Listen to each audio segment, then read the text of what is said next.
Hello student, চলো আজকে বাংলা বোর্ডের বেঙ্গল বোর্ডের ক্লাস 12-এর ইনকাম ট্যাক্সের একটা চ্যাপ্টার, যেটা ফার্স্ট চ্যাপ্টার আছে ক্লাস 12-এর ইনকাম ট্যাক্সের, যার নাম হচ্ছে income from house property. Income from house property, এই চ্যাপ্টারটা ক্লাস 12-এর ফার্স্টে আছে। ফার্স্টে ক্লাস 12-এর বাংলা মিডিয়ামের ফার্স্ট আছে, বেঙ্গল বোর্ডের ফার্স্ট চ্যাপ্টার ক্লাস 12-এর ক্লাস 12-এর ফার্স্ট চ্যাপ্টার, এটা ইনকাম ট্যাক্সের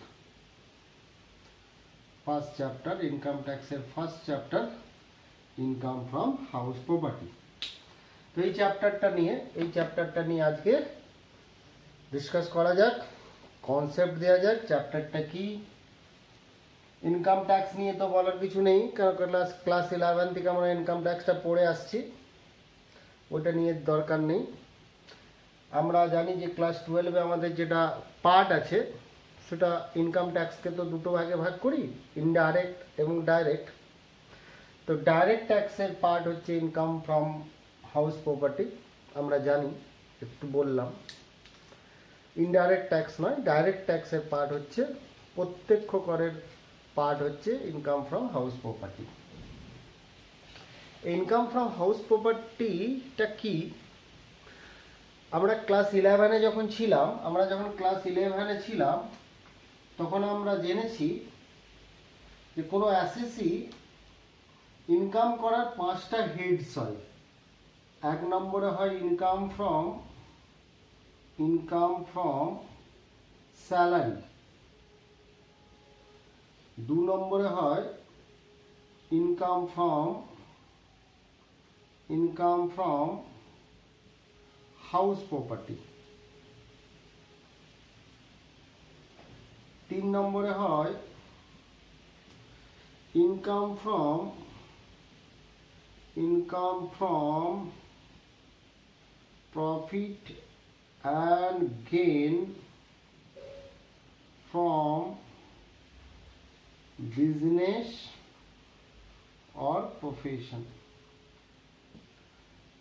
4 নম্বরে হয় ইনকাম ফ্রম ক্যাপিটাল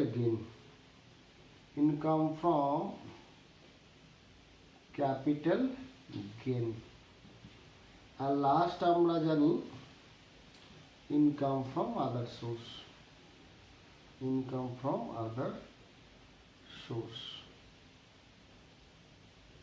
ঠিক আছে, এই 5টা হেডস, এটা সম্পর্কে ক্লাস 11-এও জেনেছি আমরা। ক্লাস 11-এ আমরা এটা করে নিয়েছি, ইনকাম ফ্রম স্যালারিটা। এবার ক্লাস 12-এ আমরা আরো 3টে হেড শিখবো, income from house property, income from capital gain আর ইনকাম ফ্রম আদার সোর্স। আর income from profit and gain from business and profession, এটা তোমাদের ক্লাস 12-এ বেঙ্গল বোর্ডে নেই, তাহলে এটা নিয়ে আমাদের এখন কোনো ডিসকাশন নয়। ইনকাম ফ্রম হাউস প্রপার্টিটা আমাদের সিলেবাস। তাহলে আজ থেকে আমরা শুরু করছি ইনকাম ট্যাক্সের ক্লাস 12-এর first chapter, income from house property.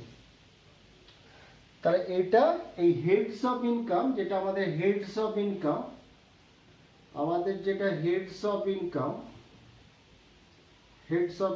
এই 5টা এই 5টার একটা পার্ট। কোন পার্ট? না সেকেন্ড পার্ট বা সেকেন্ড। এই যে লিখেছি আমি এ বি সি ডি, এগুলো কিন্তু সিকোয়েন্স, তোমরা এগুলো সব জানো, তবুও আমি তোমাদেরকে একটু মনে করিয়ে দিচ্ছি যে A B C D E মানে ইনকাম ফ্রম স্যালারি, তারপর ইনকাম ফ্রম হাউস। এমনি নয় যে ইনকাম ফ্রম স্যালারির পর ইনকাম ফ্রম বিজনেস প্রফেশন চলে আসবে। এই 5টা হেডসও কিন্তু সিকোয়েন্স। আমি কিন্তু ক্লাস 11-এ তোমাদেরকে বলতাম, দেখো ইনকাম ট্যাক্স তোমাদের যেটা ক্লাস 11-12-এ দিয়েছে সেটা খুব ভালো কনসেপ্ট, কিন্তু এখানে যে তোমাদের সিলেবাস কভারেজটা পড়ে সেটা কিন্তু খুব ছোট, এবং সমস্ত জিনিস নিয়ে তো বলা হয়নি। কেন, ইনকাম ফ্রম স্যালারি আমি হয়তো বলেছি তোমাদেরকে বারবার যে দেখো এর থেকে অনেক অনেক কিছু জিনিস আছে যেগুলো আমরা জানলাম না, বা আমাদের জানার দরকার হলো না, কেন আমাদের সিলেবাসে ছিল না। সেই রকম ইনকাম ফ্রম হাউস প্রপার্টি যে কনসেপ্টটা, ইনকাম ফ্রম হাউস প্রপার্টি যে কনসেপ্ট, সেই কনসেপ্টটা কিন্তু অনেক বড় কনসেপ্ট। সেই কনসেপ্টটাকে কখনোই ভাববে না যে তোমাদের ক্লাস 12-এর যেটা আছে সিলেবাসের মধ্যে সেইটুকুই। সেটা যদি তোমরা ভাবো যে ক্লাস 12-এ আমাদের যেটুকু আছে সেইটুকুকে আমি নিজের আয়ত্তের মধ্যে করে নিলাম আর আমি ইনকাম ফ্রম হাউস প্রপার্টি চ্যাপ্টারটা জেনে নিলাম, একদম ভুল ভাবো না, ভুল ভাবা, এটা তোমাদের ভুল কথা। কেন, তোমরা যেটুকুনি তোমাদের সিলেবাসে আছে জাস্ট এটা একটা টাচ করে গেছে যে ভবিষ্যৎ জীবনে যখন তোমরা ইনকাম ফ্রম হাউস প্রপার্টিটা পড়বে তখন তোমাদের মনে পড়বে যে এই ব্যাপারটা আমরা অলরেডি জানি। কিন্তু তোমরা তো জানো ক্লাস 11-এও আমি বলতাম কথাটা যে আমি কিন্তু ওই রকম করে যাব না। তোমাদের সিলেবাসে মনে করো ইনকাম ফ্রম হাউস প্রপার্টিটা যদি 100% ধরা হয়, তোমাদের সিলেবাসে যদি ওইটা 40% কভারেজ করে, 60% যদি কভারেজ নাও করে, আমি কিন্তু তোমাদের মোটামুটি 80% কভারেজের মধ্যে নিয়ে যাব, হয়তো 20% ছেড়ে দেবো। তো স্যার আমাদের লাভ কী হবে? আমাদের তো নেই। হ্যাঁ নেই ঠিকই, কিন্তু দেখো প্রত্যেকটা জায়গাতে প্রত্যেকটা স্টেপ আছে। যদি ওই জায়গাগুলো না জানি আর ওইগুলো নেই বলে আমরা না জানি বা না শিখি, তাহলে আমাদের যে হায়ার স্টাডিতে প্রবলেম হবে সেটা তো পরের ব্যাপার, সেটা এখন ছেড়ে দিলাম। কিন্তু এইখানেও স্টেপগুলো বুঝতে আমাদের অসুবিধা হয়ে যাবে। অর্থাৎ আমাদেরকে স্টেপগুলোকে যদি ঠিক কভারেজ করতে চাই, এ বি সি, বি জানলে না এ আর সি জানলে ঠিক আছে, কিন্তু বিটাকে তুমি যখনই জাম্প করতে গেলে তখন অনেকগুলো জিনিস তোমার মাইন্ডে জিজ্ঞাসার চিহ্ন রয়ে গেল, কৌতূহল রয়ে গেল, এটা কি হতো, এটা কেন, এটা তো জানলামই না, ঠিক আছে মেনে নিলাম, কিন্তু ওই জিজ্ঞাসার চিহ্নগুলোকে কভারেজ করতে চাইছি আমি। তাহলে তোমাদের সিলেবাসে যতটা আছে তার থেকেও অনেক অনেক বেশি আমি এখানে কনসেপ্টে যাব এবং তোমাদেরকে বলেও দেবো, চিন্তা করো না। এটা আমি বারবার বলি, আবারও বলবো, দেখো এটা তোমাদের সিলেবাসে নেই, এটা তোমাকে এমনি শেখানো হচ্ছে আগে যাতে তোমার কাজে লাগে বা এই জিনিসটা জানার জন্য বলা হচ্ছে, ঠিক আছে। তাহলে ইনকাম ফ্রম হাউস প্রপার্টি চ্যাপ্টারটা কিসের পার্ট হচ্ছে না, হেডস অফ ইনকামের পার্ট।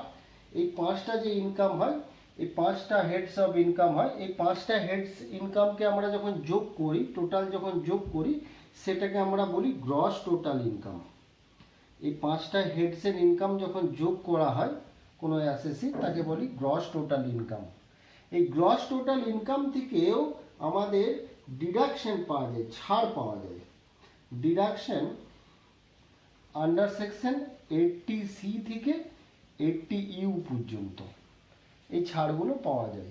পাওয়া যাওয়ার পর যে জিনিসটা আসে সেটাকে আমরা বলি টোটাল ইনকাম বা ট্যাক্সেবল ইনকাম। এটাকে আমরা বলি টোটাল ইনকাম বা ট্যাক্সেবল ইনকাম। তাহলে দেখতে পাচ্ছ তো, আমরা পড়ছি ইনকাম ফ্রম হাউস প্রপার্টি, কিন্তু এগুলো সব জানতে হচ্ছে। কেন জানতে হচ্ছে স্যার সেগুলো একটু বলি, নাহলে তোমরা ফালতু বুঝতে পারবে না। কেন, তুমি যদি শুধু একটা income from house property concept নিয়ে চলো, তাহলে তোমার তো মনে একটা শঙ্কা জাগছেই যে এটা কেন শিখলাম, শিখে আমার লাভটা কি, করবো কি অ্যাপ্লিকেবল।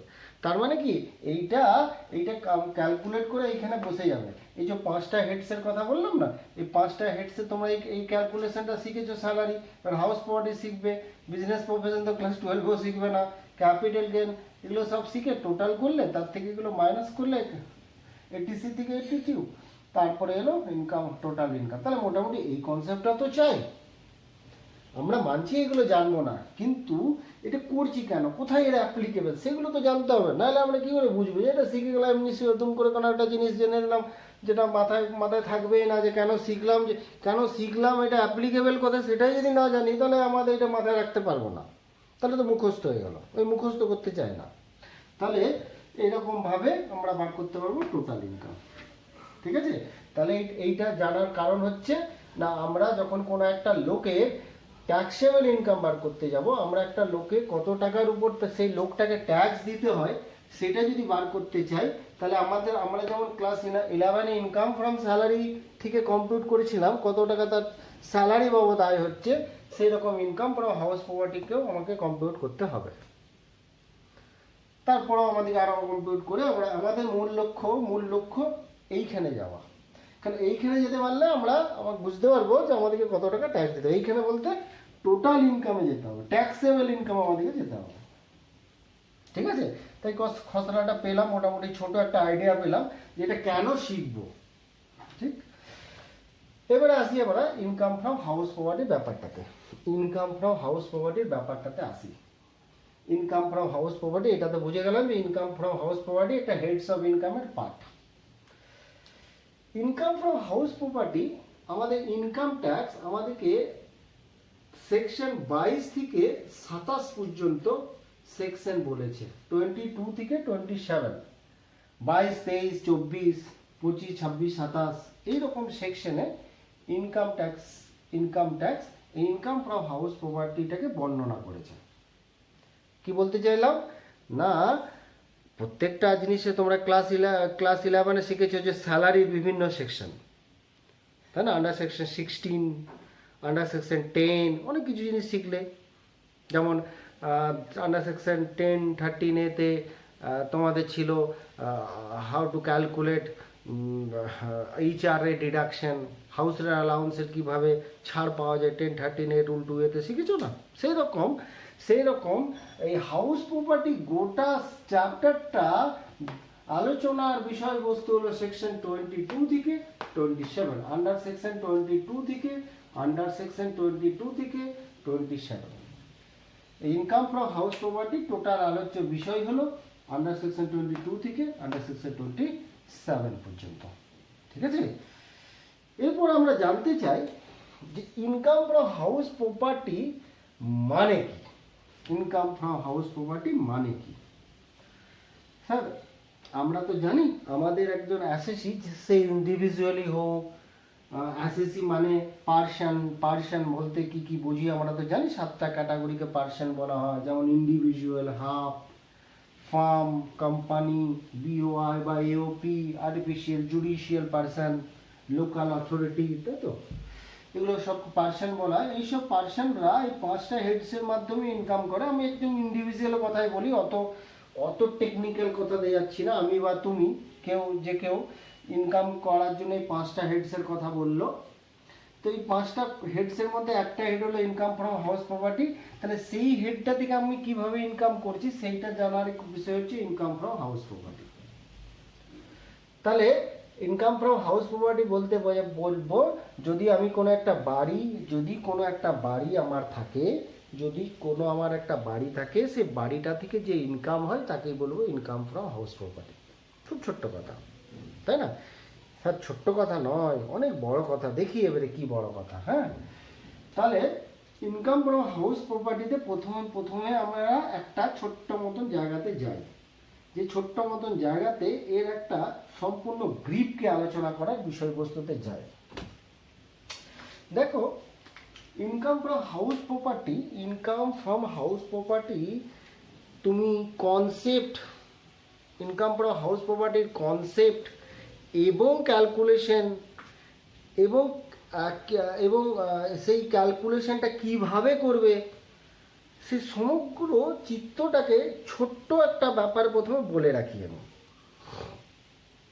দেখো, একটা কথা তো ঠিক, ইনকাম ফ্রম হাউস প্রপার্টি হতে গেলে একটা বাড়ি হতে হবে, তাই না? একটা বাড়ি হতে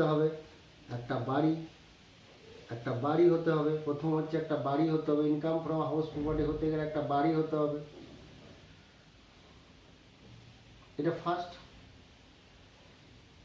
এই বাড়িটা তোমার হতে হবে, অর্থাৎ এই বাড়িটার মালিক হয়তো তুমি। তাহলে প্রথমে একটা বাড়ি হতে হবে, বাড়িটার মালিক হতে হবে।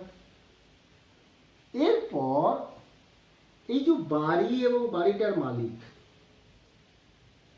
এই দুটো বিষয় প্রথমে আমাদেরকে জানতে হবে। ইনকাম ফ্রম হাউস প্রপার্টি গেলে একটা বাড়ি হতে হবে আর বাড়িটার মালিক হতে হবে। আন্ডার সেকশন 22 তোমাকে বলছে যে ইনকাম ফ্রম হাউস প্রপার্টির গণনা যখন তুমি করতে যাবে বা ক্যালকুলেশন বা কম্পিউটেশন নিয়ে যখন যাবে তুমি, তখন প্রধান বিচার্য বিষয় হচ্ছে বাড়ির মালিক। ঠিক না? আরো অনেক কিছু, আমি তো বললাম একটা ছোট্ট কথা প্রথমে বলি। যাতে তোমাদের এই ছোট্ট কথার মধ্যে আস্তে আস্তে আমরা এগোতে পারি। এরপর যখন এই দুটো কথা হয়ে গেল, এই দুটো কথার মানে বাড়ি কি, মালিক কি, এগুলো যখন আমরা বুঝে গেলাম, তখন ইনকাম ট্যাক্স আমাকে বলল এবারে তুমি ক্যালকুলেশন করার পদ্ধতিটা শেখো। আমি বললাম কীভাবে শিখবো? বললো দেখো, একটা বাড়ি থেকে যখন তুমি ইনকাম করার ব্যাপার নিয়ে ভাববে, তখন তোমার মধ্যে একটা কনসেপ্ট আসবে জিএভি। একদম এগুলো নিয়ে টেনশন নিও না, প্রেশার নিও না, এগুলো জাস্ট একটা চিত্র এখন ছোট্ট করে বলছি। জিএভি, গ্রস অ্যানুয়াল ভ্যালু, মানে এই গ্রস অ্যানুয়াল ভ্যালুটা কি সেটা ইনকাম ট্যাক্স আমাদেরকে বললো। তার একটা সেকশন বলেছিল 23। পরে আবার যাবো, এই 23টা আবার অনেক ভাগে বিভক্ত। 23 in bracket 1, 23 in bracket 2, 23 in bracket 3, 23 in bracket 4, তাই না? আর এই 1টাকে আবার এ বি সিতেও ভাগ করা যায়, এটাকেও আবার এ আর বিতে ভাগ করা যায়। এরকমভাবে অনেক বড়োভাবে এই জিএভি নিয়ে আমাদের ইনকাম ট্যাক্স একটা রূপ দিল।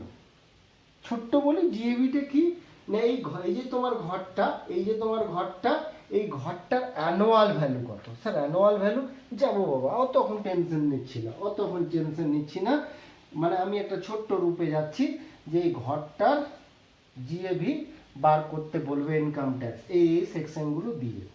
যখনই এই জিএভিটা বার করা হয়ে যাবে, তখন এইখান থেকে মিউনিসিপ্যাল ট্যাক্সটা বাদ দিতে বলবে ইনকাম ট্যাক্স।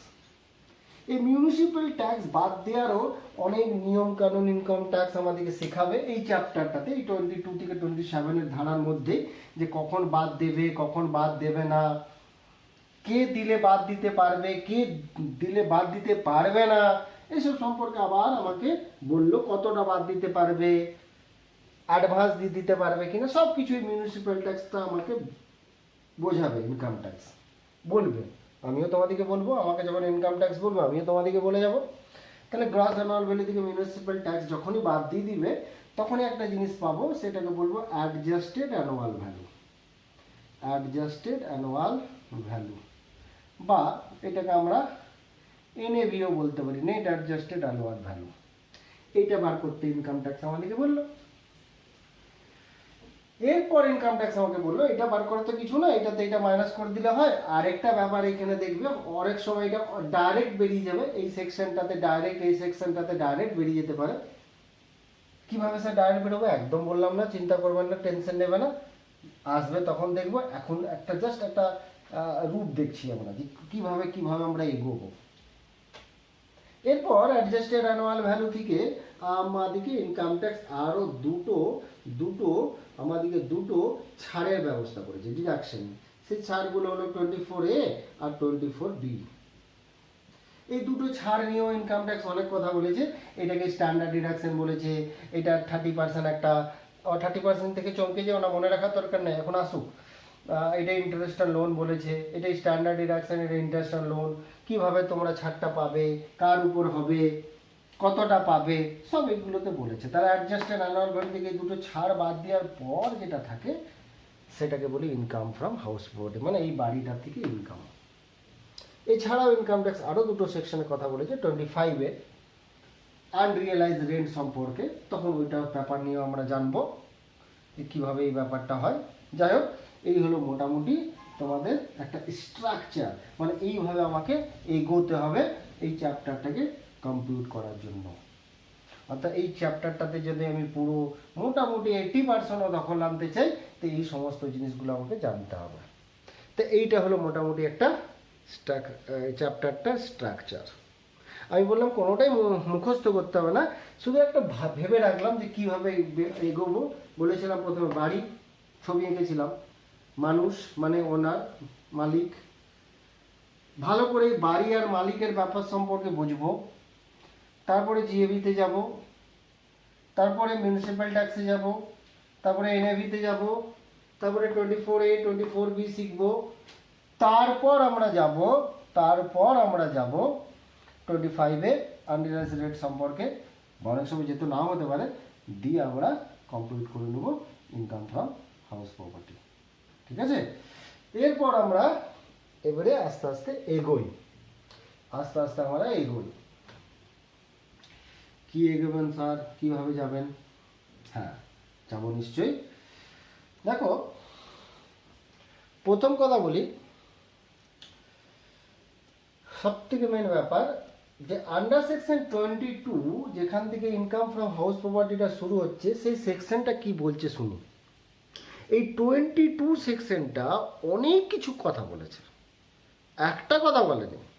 22 শেষ হওয়ার পরই যখন 23-তে যাব, তখন ডাইরেক্ট অনেকগুলো কথা, মানে 22 তোমাকে ইনকাম ফ্রম হাউস প্রপার্টির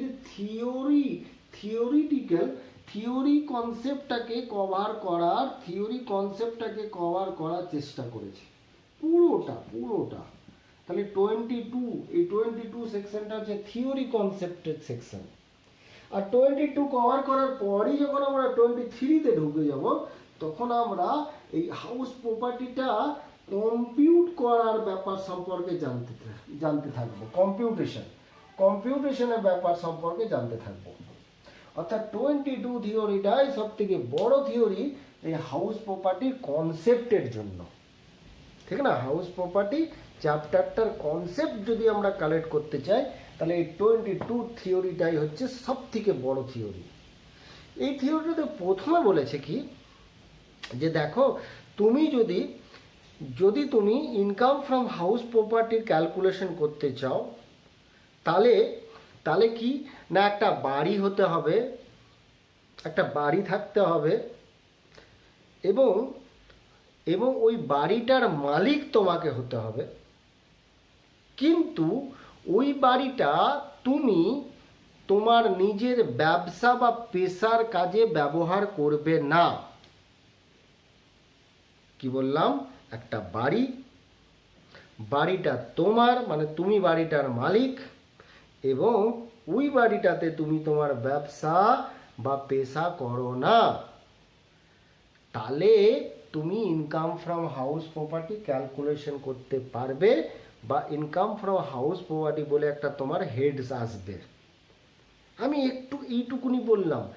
আমি বলেছিলাম ক্লাস 11-ও, খুব ভালো করে যদি ইনকাম ট্যাক্সকে অবজার্ভ করা যায়, তাহলেই বুঝে যাবে। তোমরা যদি ভাবো যে আমি কিছু মন থেকে বানিয়ে দিলাম, সেটাকে আমি দেখো কি বললাম, একটা বাড়িটার তুমি মালিক হবে, এবং ওই বাড়িটাতে তুমি নিজের কোনো ব্যবসা বা পেশা করবে না। তাহলেই তুমি ইনকাম ফ্রম হাউস প্রপার্টির হেডসে ঢুকবে বা কম্পিউটেশন করার জায়গা পাবে। আমি কি বললাম? আমি বললাম তো, বাড়ি তোমার বাড়ি, মালিক তুমি, ব্যবসা পেশা করবে না। এইটুকুনি বলেছি কি না বলো? কোনো বাইরে বলে, এবার তোমরা যদি তারপরে স্যার বলতে চাইছে বাড়িটা ভাড়া দেবো, তার মানে স্যার বলতে চাইছে বাড়িটাতে নিজে থাকবো, তার মানে বলতে চাইছে না নিজের মন থেকে অনেক কিছু হয়ে যাবে। না, কিচ্ছু বলিনি। আমি বলেছি বাড়িটা তোমার, তুমি মালিক, ওই বাড়িতে ব্যবসা পেশা করো না। তাহলেই তুমি কিন্তু ইনকাম ফ্রম হাউস প্রপার্টির কম্পিউটেশনে ঢুকতে পারবে। এরপর মনে প্রশ্ন আমাদের জাগতেই পারে, তাহলে বাড়িটা কি করব? আমার বাড়ি, আমি ব্যবসা বাণিজ্য করি না। তাহলেই স্যার বলছে যে ইনকাম ফ্রম হাউস প্রপার্টির আন্ডারে আমি ঢুকতে পারবো, বা আমি যে রিটার্ন ফাইলটা দেখাবো সেখানে income from house property heads একটা দেখাতে পারবো। স্যার বলে দিল কিন্তু আন্ডার সেকশন 22 অনুযায়ী। কিন্তু আমি বাড়িটাতে কি করব? স্যার কি করব, এটা কি অত সহজেই বলে দিলে হয়? ইনকাম ট্যাক্স যদি বলে দিত বাড়িটাতে তুমি এই করবে, তাহলেই তুমি দেখাতে পারবে, তাহলে তো খেলা শেষ। ইনকাম ট্যাক্স বলেনি। আস্তে আস্তে ইনকাম ট্যাক্স তোমাকে এই ব্যাপারটাকে ক্লিয়ার করেছে যে বাড়িটাতে তুমি কি করলে কি হবে। আমরাও যাবো আস্তে আস্তে। তাহলে আন্ডার সেকশন 22 তোমাকে এইটুকুনি বললো যে under section 22 income from house property ডেফিনেশনটা দিল।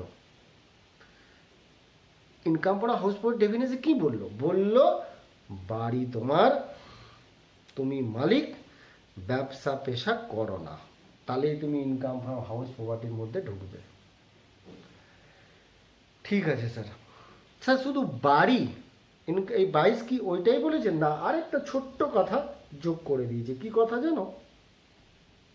যোগ করে দিয়েছে যে বাড়িটার তৎসংলগ্ন জমি, অর্থাৎ বাড়ি এবং তার সাথে সংযুক্ত জমি, বাড়িটার সাথে, এই বাড়িটা আছে তোমার, এই হলো বাড়ি, এই বাড়িটার সাথে, এই বাড়িটার সাথে, এইটা এন্ট্রান্স তোমার বাড়িটা, এই বাড়িটার সাথে মনে করো এইখানে জমি আছে, এই দিকেও কিছুটা জমি আছে, এই জমিটার সাথে রিলেটেড, এটাও কিন্তু হলো, এটাকেও বাড়ির মধ্যে ধরা হবে।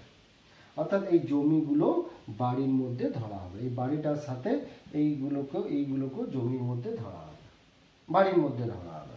তাহলে বাড়ির তৎসংলগ্ন জমি, তৎসংলগ্ন কথা ল্যান্ড অ্যাপার্টমেন্ট, ঠিক আছে স্যার? ঠিক আছে।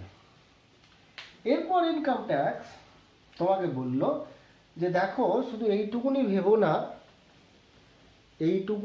না, এইটাকে, এই যে কথাটা আমি এখন বললাম যে তুমি income from house property compute করতে গেলে তোমাকে তোমার বাড়ি হতে হবে, বাড়ির মালিক হতে হবে, আর বাড়িতে ব্যবসা বাণিজ্য করবে না। তার মানে 3টে পয়েন্ট উঠে এলো। ইনকাম ফ্রম হাউস প্রপার্টির আন্ডারে তুমি তোমার ইনকাম যদি কিছু দেখাতে চাও, নাম্বার 1 বাড়ি হতে হবে বা বাড়ির তৎসংলগ্ন জমি, নাম্বার 2 বাড়িটার মালিক হতে হবে তোমাকে, নাম্বার 3 বাড়িটাতে কোনো ব্যবসা বা বাণিজ্য তুমি করো না, ঠিক না? এরপর আসি স্যার, এবারে আস্তে করে বলুন যে বাড়ি বলতে ইনকাম ট্যাক্স কি বলেছে, বাড়ি বলতে ইনকাম ট্যাক্স কি বলেছে? হ্যাঁ স্যার, খুব বড় প্রশ্ন। বাড়ি বলতে ইনকাম ট্যাক্স কি বলেছে? সব থেকে মজার কথা, ইনকাম ট্যাক্স বাড়ি বলতে কিছু ভালো সুস্পষ্ট ডেফিনেশনই দেয়নি বা সংজ্ঞাই দেয়নি যে এইটাকেই বাড়ি বলা হবে, এই রকম কোনো কথা ইনকাম ট্যাক্স কিন্তু লেখেনি। ইনকাম ট্যাক্স বলেও নি যে এটাকেই বাড়ি বলা হবে, কিন্তু আকার ইঙ্গিতে ভঙ্গিমাতে বুঝিয়েছে যে বাড়ি বলতে আমরা বুঝবো যে কোনো বসবাসযোগ্য বাড়ি, বাড়ি বলতে আমরা বুঝবো কোনো প্রেক্ষাগৃহ, অডিটোরিয়াম, তোমার প্রেক্ষাগৃহ মানে সিনেমা হল, অফিস ঘর, গুদাম ঘর, সঙ্গীতালয় যেখানে গান বাজনা শেখানো হয়, ঠিক আছে, বা কোনো এমন জায়গা যে জায়গার ছাদ নেই, ভালো করে শোনো, এমন জায়গা যে জায়গার ছাদও নেই, সে ছাদ নেই বাড়ি। একটা সুপ্রিম কোর্টে মকদ্দমা হয়েছিল, মামলা হয়েছিল, সেখানে একটা স্টেডিয়ামকেও বাড়ির মধ্যে অন্তর্ভুক্ত করা হয়েছে, কারণ স্টেডিয়ামের তো ছাদ থাকে না, কিন্তু সেটা বাড়ি, ঠিক আছে? তাহলে ইনকাম ট্যাক্স বলল যে দেখো বাড়ি বলতে, আমি খুব ভালো ডেফিনেশন তোমাকে বলছি না যে এইগুলোই বাড়ির মধ্যে পড়বে, সরি এইটাই বাড়ি, যে 4টে দেওয়াল, 2টো জানলা, একটা কিচেন, একটা বাথরুম, এটাকে এইসব কিচ্ছু বলেনি। বলল বসবাসযোগ্য বাড়ি, বলল গুদাম ঘর হতে পারে, অফিস ঘর হতে পারে, বলল সিনেমা হল হতে পারে, থিয়েটার হল হতে পারে, সঙ্গীতালয়ও হতে পারে, বা অডিটোরিয়ামও হতে পারে, বা স্টেডিয়ামও হতে পারে, তার মানে আমি বলতে চাইলাম যে বাড়ি বলতে কোনো কাঠামোকেও বোঝানো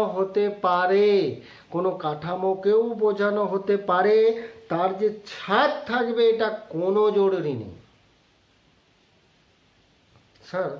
তার মানে অস্থায়ী কোনো ঘর বা অসমাপ্ত কোনো ঘরও বাড়ির মধ্যে চলে এলো, তাই না? আপনি বলতে চাইলেন কখনোই না।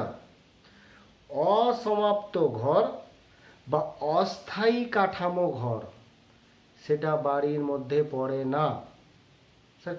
কীরকম মনে করো তুমি মেলাতে দোকান বানালে, স্টল বানালে, অস্থায়ী। বাড়ির মধ্যে হবে না। ওই স্টল থেকে, ওই স্টলগুলো যদি ভাড়া দিয়ে তুমি কিছু ইনকাম করো, সেটা ইনকাম ফ্রম হাউস প্রপার্টিতে আসবে না, income from other source, last হেডসটা লিখেছিলাম না, ওই হেডসটাতে আসবে। অর্থাৎ অস্থায়ী বাড়ি থেকে যদি, অস্থায়ী কাঠামোকে আমরা বাড়ি বলবো না। যেমন মেলার কথা বললাম, স্যার অসমাপ্ত মানে আপনি কি বলতে চাইছেন? অসমাপ্ত বলতে বাড়িটা এখনো সম্পূর্ণ হয়নি, গোয়িং অন, কনস্ট্রাকশন চলছে, সেটাকে বলছি অসমাপ্ত বাড়ি। আর 4টে দেওয়াল, আমার যদি উদ্দেশ্য থাকে যে আমি এমন একটা কাঠামো তৈরি করব সেখানে উপরে ছাদ থাকবে না, করে দিলাম, ছাদ নেই, ভাড়া দিয়ে দিলাম, মানে আমার কাজ শেষ, অসমাপ্ত নয়, সেটা বাড়ি। তাহলে কখনোই গুলিয়ে ফেলবে না যে স্ট্রাকচার আর ইনকমপ্লিট ঘর, এই দুটোর মধ্যে কিন্তু ডিফারেন্স আছে। স্ট্রাকচারাল হাউস, যেমন স্টেডিয়াম বললাম, সেটার তো ওইটাই, স্টেডিয়ামের তো ছাদ হয় না, ইনডোর আউটডোর, ইনডোর স্টেডিয়াম এখন একটু ছাদ হয়, আউটডোর স্টেডিয়াম যেগুলো, যেমন ক্রিকেট ফুটবল খেলা যেগুলো তো হয়, ছোটোখাটো টেনিস বাস্কেটবল ভলিবল এগুলো হয়, সেগুলো তো ছোটো স্টেডিয়াম, সেগুলোকে আমি বলছি সেইগুলো। কিন্তু তোমার যদি এমন কোনো ঘর থাকে যেটা ফ্ল্যাট তোমার হচ্ছে, এখনো তৈরি হয়নি, সেটাকে বললাম ইনকমপ্লিট। ঠিক আছে স্যার, এবারে জানতে হবে বাড়ির সংলগ্ন জমি জিনিসটা কি। বাড়ির সংলগ্ন জমি জিনিসটা কি? তার মানে বলতে চাইছি, তোমার বাড়ির সাথে সংযুক্ত কোনো যদি জমি থাকে, যে জমিতে তুমি হয়তো গাড়ি পার্কিং করো, যে উঠোন, বারান্দা বা ব্যালকনি বা কোনো লন যেখানে তুমি বাগান করো, তাই না, অথবা তোমার সামনের পোর্শনে কিছু ছেড়ে দিয়েছো, সেই জায়গাগুলোকেও তুমি যদি ভাড়া দিয়ে কিছু রকমভাবে ইনকাম করো, ভাড়া দিয়ে বা অন্য কোনোভাবে ইনকাম করো, কেন ভাড়া দিয়ে প্রশ্নটা গেলেই তোমাদের মাথাটা এখন চমকে যাবে, এখন ভাড়ার কথা বলিনি আমি, তাহলে সেটাকেও কিন্তু বাড়ির মধ্যেই ধরা হবে। অর্থাৎ তোমার বাড়িটার সাথে সংযুক্ত কোনো যদি জায়গা থাকে যেটা বাড়িটার সাথে অ্যাটাচ, ধরে নাও তোমার বাড়ি আছে একটা আসানসোলে, আর তোমার একটা আসানসোল হটন রোডে, আর তোমার একটা জায়গা আছে ফাঁকা জায়গা আছে ঘাগরবুড়ি মন্দিরটার পাশে, তাহলে ওই বাড়িটা আর ওই জায়গাটা কিন্তু একসাথে হলো না। তোমার বাড়িটার সাথে যদি রিলেটেড কোনো ল্যান্ড থাকে, তাহলে সেটা বাড়ির ডেফিনেশনের মধ্যেই চলে আসবে, মানে বাড়িটার সাথে সংযুক্ত থাকতে হবে। ঠিক আছে, তাহলে ইনকাম ট্যাক্স বাড়ি বলতে এই কথাগুলো বললো। কি কথা বললো? যে সুস্পষ্ট কোনো সংজ্ঞা দিল না, বললো যে কোনো ধরনের স্ট্রাকচার হতে পারে, সেটা তোমার বসবাসের গৃহ হতে পারে, তোমার অফিস ঘর হতে পারে, তোমার গুদাম ঘর হতে পারে, তোমার অডিটোরিয়াম, তোমার সঙ্গীতালয়, তোমার স্টেডিয়াম, এই সমস্ত জিনিসকেই বাড়ির মধ্যে ধরা হবে। এমনকি তোমার বাড়িতে ছাদ থাকতেই এর কোনো মানে নেই, সেটাও বাড়ি হতে পারে। কিন্তু কোনো অস্থায়ী কাঠামোকে বাড়ির মধ্যে ধরা হবে না, কোনো অস্থায়ী কাঠামোকে বাড়ির মধ্যে ধরা হবে না। আর কোনো ইনকমপ্লিট ঘর যেটা এখনো কমপ্লিট হয়নি, সেটাও বাড়ির মধ্যে ধরা হবে না। অর্ধ সমাপ্ত ঘরকেও বাড়ির মধ্যে আপাতত ক্যালকুলেট করা হবে না। তাহলে আমরা প্রথম জিনিসটা জেনে গেলাম যে বাড়ি মানে কি। প্রথমে আমরা জানলাম যে বাড়ি মানে কি, ঠিক না। এরপরে আমাদের জানার বিষয় হয় যে অনারশিপ, মালিকানা। আমি বলেছিলাম না যে এটা অনেক বড়, আমি ছোট প্রথমে লিখে একটা ঘর ছবি এঁকেছিলাম, তারপরে ওনারশিপে যাব। ওনারশিপ স্যার এটা কি? ওনারশিপ মানে বাড়িটার মালিক। আমি তো বলেছি শুধু বাড়ি হলেই তো হবে না, বাড়িটার মালিক হতে হবে। যদি বাড়িটার তুমি মালিক হও, তাহলেই তুমি ইনকাম ফ্রম হাউস প্রপার্টির আন্ডারে যাবে। তাহলে এই মালিক কথাটাকে ইনকাম ট্যাক্স অনেকভাবে বোঝানোর চেষ্টা করেছে, কিন্তু যে মালিক বলতে আমরা যদি সাধারণত যদি কিছু ভাবি যে আমি এই বাড়িটার আইনসঙ্গত মালিক, যেমন আমার নামে এই বাড়িটার দলিল আছে বা কাগজপত্র আছে, সেটা তো তুমি মালিকই, ওটা আর বলার কি আছে। কিন্তু এই সমস্ত জিনিসগুলো ছাড়াও অনেকভাবে তুমি বাড়িটার মালিক হতে পারো, অনেকভাবে বাড়িটার মালিক হতে পারো। সেই জিনিসগুলোকে তোমাদেরকে ধরতে হবে বা জানতে হবে। তার মানে কি বলতে চাইছেন স্যার? আমি বলতে চাইছি যে বাড়ির মালিক কাকে বলবো, সেটাকে যদি আমাকে একটা ছোট ছেলেকেও, বাচ্চা ছেলেকেও জিজ্ঞেস করি যে বাড়িটা কার, ও বলবে ওর অমুক লোকের বাড়িটা। ওই লোকটা কেন, ওই ছেলেটা, বাচ্চা ছেলেটা কেন বলছে? ও জানে যে এই বাড়িটা ওর, কিনেছে ও। কিন্তু এইটা তো আমরা সবাই জানি।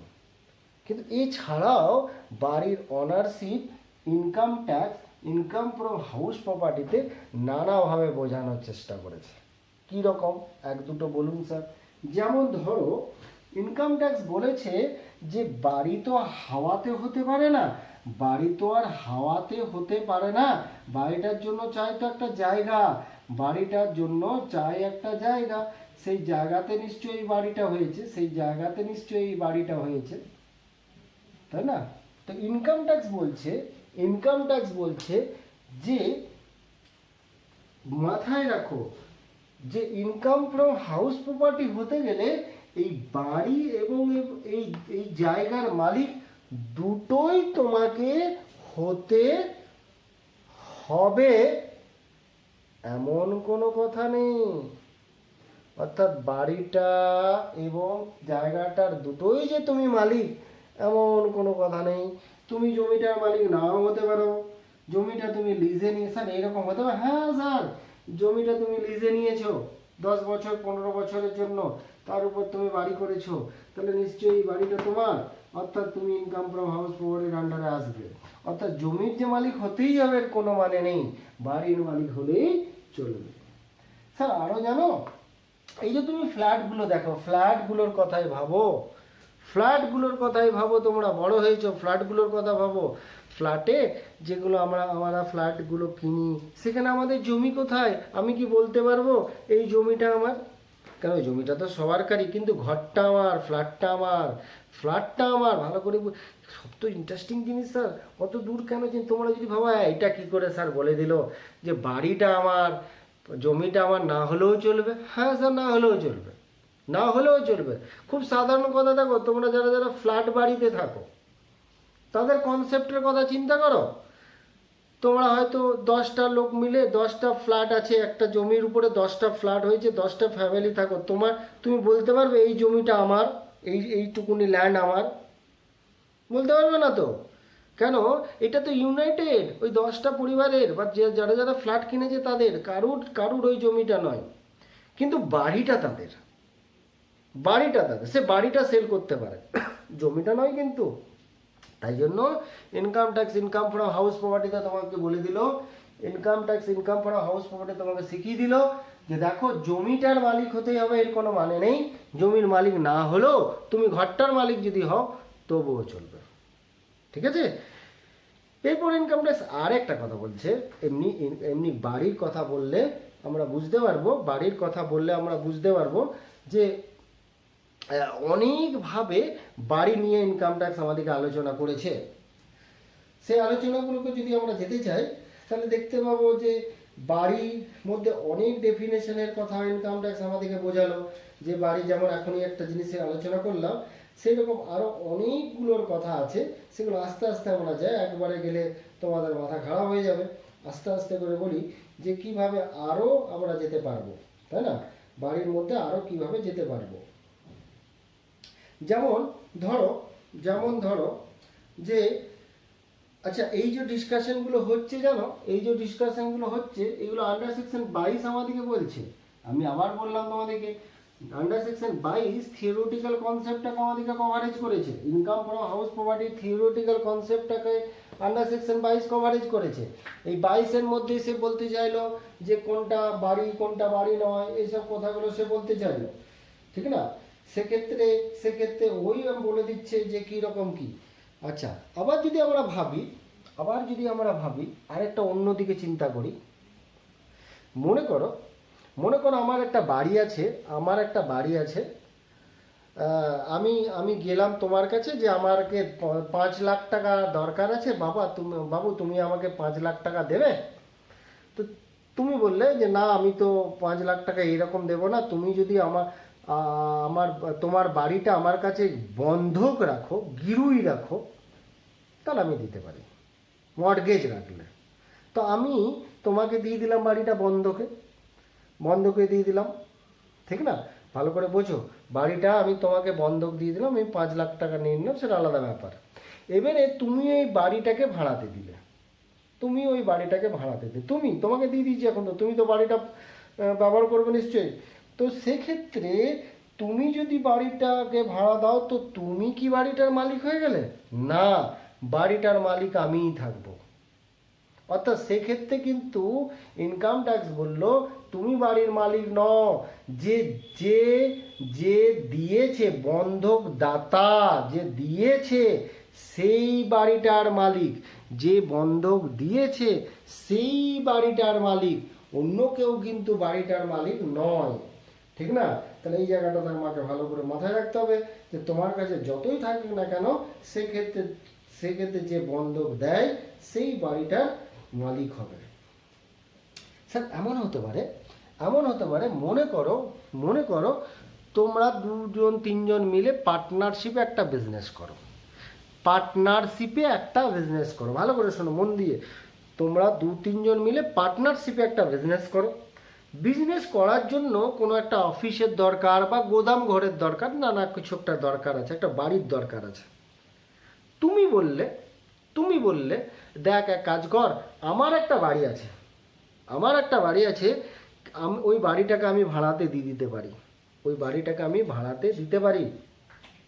শুনলে, ওই বাড়িটাকে আমি ভাড়াতে দিতে পারি। গুলি ফেলো না, XYZ 3 জন পার্টনার, তারা একটা বিজনেসে ইনভলভ, তাদের একটা বাড়ির দরকার। এক্স বলল, প্রপোজাল দিল যে আমার একটা বাড়ি আছে, আমি ওই বাড়িটা ভাড়াতে দিতে পারি। প্রপোজালটাতে 3জনা সহমত হলো। এবারে ভাড়া হলো 10,000 টাকা, সেই ভাড়াটা নিশ্চয়ই এক্স পাবে। তো এক্স যেই 10,000 টাকা ভাড়া পাচ্ছে, সেটা কি ইনকাম ফ্রম হাউস প্রপার্টি এক্সের? না, নয় sir, it is not the income from house, because X is the partner of this business। তার মানে ওই পয়েন্টটা স্যার 2 নম্বরটা, যে তুমি তোমার বাড়িতে নিজে বিজনেস বা প্রফেশন করতে পারবে না, তাহলে সেই XYZ, তো XYZ এর মধ্যে এক্সও তো একজন পার্টনার, তাহলে সেও তো ওই বিজনেসটাতে ইনভলভ, তাহলে সে নিজের বাড়িতে নিজেই বিজনেস করছে, তাহলে এটা ইনকাম ফ্রম হাউস প্রপার্টির আন্ডারে হবে না, ইনকাম ফ্রম হাউস প্রপার্টির আন্ডারে হবে না, ঠিক আছে? আচ্ছা স্যার, হ্যাঁ স্যার, যদি মনে করুন স্যার আমার ভারতের বাইরে বাড়ি থাকে, ইন্ডিয়ার বাইরে যদি বাড়ি থাকে, যেমন ধরুন আমেরিকাতে বাড়ি আছে বা অস্ট্রেলিয়াতে বাড়ি আছে, তাহলে সেই বাড়িগুলোরও কি income from house property calculation হবে? অবশ্যই হবে। অর্থাৎ তোমার যদি ভারতের বাইরেও বাড়ি থাকে, তাহলে সেই বাড়িরও মালিক তুমি, এবং সেটারও ক্যালকুলেশন হবে যেমন ভারতের বাড়ির ক্যালকুলেশন পদ্ধতি যেমন, সেই রকম ভাবেই হবে। আচ্ছা স্যার, ধরুন স্যার, আমি একজন ভাড়াটিয়াকে আমার বাড়িটা ভাড়াতে দিয়েছি, ভাড়াটিয়া বহু বছর ধরে আছে। আমি বললাম, আচ্ছা বহু বছর ধরে আছে বলছিস কেন, বল না কত বছর ধরে আছে। আমি তোকেই জিজ্ঞেস করলাম, তো দিদিকেই জিজ্ঞেস করলাম, তুই কি তোর বাড়িটা ভাড়াতে দিয়েছিস? বললো হ্যাঁ। তো কত বছর? বললো 20 বছর। এবারে ভাড়াটিয়া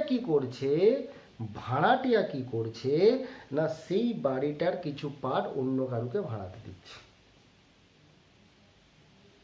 তাহলে ওই ভাড়াটিয়া কি এই ঘরটার মালিক হবে? হবে স্যার। মনে রাখবে, ভারতীয় ইনকাম ট্যাক্স আইন অনুযায়ী কোনো ভাড়াটিয়া যদি 12 বছর বা তার বেশি সময়কাল ধরে তোমার বাড়িটাকে অ্যাবজর্ব করে রাখে এবং সে যদি পরবর্তীকালে ঘরটার কিছু পার্ট বা ঘরটাকেই ভাড়া দেয়, তাহলে ওই ঘরটার মালিক তাকে ধরা হবে। অর্থাৎ সেক্ষেত্রে ওই ভাড়াটিয়াই ঘরটার মালিক। কিন্তু 12 বছরের কম সময় ধরে যদি আমি ভাড়াতে দিই, সাপোজ ধরে নাও আমাদের তোমরা তো পড়ো আমার কাছে, সাপোজ ওই বাড়ির যে আমার যে সেন্টারটা সেখানে যেখানে পড়ো সেখানে ধরে নাও অনেকগুলো রুম আছে, আমি ভাড়া নিয়েছি 5 বছরের জন্য। তার মধ্যে আমি কি করি, সপ্তাহে 3 দিন পড়াই, বাকি 3 দিন অন্য কারোকে পড়াতে দিয়ে দিলাম। তো সেখান থেকে তো আমি ইনকাম করছি, তো এইটা কিন্তু আমার ইনকাম ফ্রম হাউস প্রপার্টি নয়। আমিও তো ঘর ভাড়া থেকে ইনকাম করছি, কিন্তু নয়। যদি 12 বছর বা তার বেশি সময়কালের জন্য যদি হয়, তাহলেই সেটা ইনকাম ফ্রম হাউস প্রপার্টির আন্ডারে আসবে।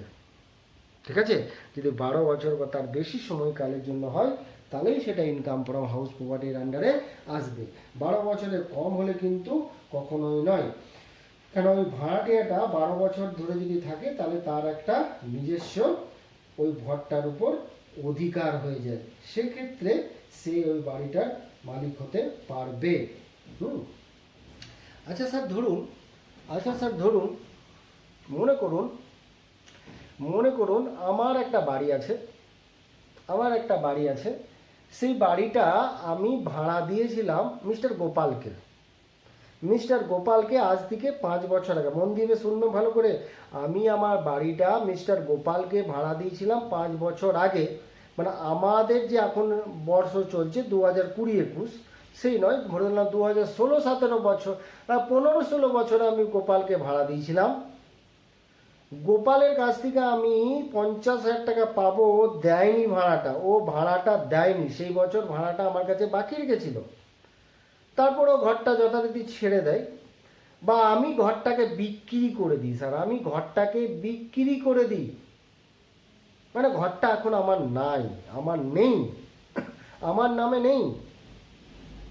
এরপর গোপাল আমাকে আজকে, মানে এই এই অর্থনৈতিক বৎসরে আমাকে ভাড়া দিচ্ছে, ওই 50,000 টাকা ভাড়াটা দিল। তো তাহলে স্যার দেখুন স্যার, আপনি বললেন ঘরটা ভাড়া পেলে গেলে ঘরটার মালিক হতে হবে, কিন্তু ঘর তো আমার নেই, আমি তো বিক্রি করে দিয়েছি। তাহলে আমি যে এই 50,000 টাকাটা পাচ্ছি এখন, সেটা কি ইনকাম ফ্রম হাউস প্রপার্টির আন্ডারে আসবে? আসা তো উচিত নয় স্যার, আপনার কথা মতো। কারণ আপনি বলেছিলেন ঘরটার মালিক হতে হবে, আমি তো এখন ঘরটার মালিক নয়। না, আসবে, ইনকাম ফ্রম হাউস প্রপার্টির আন্ডারে আসবে। আন্ডার সেকশন 22 বলছে যে তুমি এই বছর কি হয়েছে জানি না, পূর্ববর্তী বছরে তুমি ঘরটার যদি মালিক থেকে থাকো, তাহলেই তুমি মালিক। অর্থাৎ তুমি যখন ঘরটাতে ভাড়া দিয়েছিলে, তখন তো তুমি মালিক ছিলে। অর্থাৎ এই সময় যদি তুমি ঘরটা থেকে পয়সা খুঁজে রোজগার করো, তাহলে সেটাও কিন্তু ওই টাকাটা যদি পাও, যদিও তুমি ঘরটার মালিক নও, তবুও সেটা ইনকাম ফ্রম হাউস প্রপার্টির মধ্যেই আসবে। ঠিক আছে, তবুও সেটা ইনকাম ফ্রম হাউস প্রপার্টির মধ্যেই আসবে। আচ্ছা স্যার, বুঝলাম। স্যার মনে করুন একটা বাড়ি আছে, সেই বাড়িটার আমরা অনেকজন অংশীদার, 2 জন 3 জন 4 জন অংশীদার। সরকারি না, সবাই আমরা মালিক স্যার, হতেই পারে, কেন হতে পারে, নিশ্চয়ই একটা বাড়ির তো অনেকেই মালিক হতে পারে। তাহলে স্যার ওই বাড়িটাকে থেকে যদি কোনো ইনকাম হয়, তাহলে ওই ইনকামটা কি হবে? হ্যাঁ, খুব সহজ ব্যাপার, ওইটার মালিক তো তোমরা। তাহলে ওই ইনকামটাকেও পার্ট হিসাবে ভাগ করা হয়ে যাবে। হয়তো যদি সমান সমান বাড়িটার মালিক হও, তাহলে যে ইনকামটা হবে সেটা হাফ ভাগ হয়ে যাবে। যদি 2:1 হয়, তাহলে 2:1 হয়ে যাবে, এবং প্রত্যেক ব্যক্তির সেইটা ইনকাম ফ্রম হাউস প্রপার্টি বলে গণ্য হবে। ঠিক না?